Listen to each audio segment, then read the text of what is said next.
برطانیہ کے دارالحکومت لندن میں Royal International Air Tattoo show کا انعقاد Royal Air Force Fairford میں کیا گیا، جسے دنیا کے سب سے بڑے اور باوقار فوجی ایئر شوز میں سے ایک سمجھا جاتا ہے۔ پاک فوج کے شعبہ تعلقات عامہ ESPR کے مطابق اس شو میں 30 ممالک نے حصہ لیا، لیکن پاکستان کے JF-17 طیارہ سب سے نمایاں اور خاص رہا۔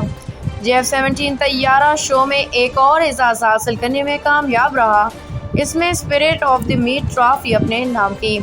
ترجمان پاک فوج کا کہنا تھا کہ رائل انٹرنیشنل ایئر ٹیٹو شو میں پاک فضائیہ کے C-130 نے بھی پہلی پوزیشن حاصل کی۔ C-130 کو بہترین مجموعی نمائش اور پیشکش کے لیے کنکس ڈی ایلیجنس ایوارڈ سے نوازا گیا۔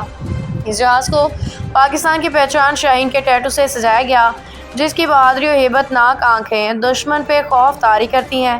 دوسری جانب وزیر اعظم محمد شہباز شریف کی پاک فضائیہ UK میں منعقدہ رائل انٹرنیشنل ایئر ٹیٹو شو میں ایوارڈ جیتنے پہ مبارکباد پیش کی۔ اپنی گفتگو میں ان کا کہنا تھا کہ پاک فضائیہ کے JF-17 تھنڈر بلاک C اور C-130 کے شاندار کارکردگی پہ پاک فضائیہ کی قیادت، پائلٹس، ٹیکنیشینز کی پیشہ ورانہ صلاحیتیں قابل تعریف ہیں۔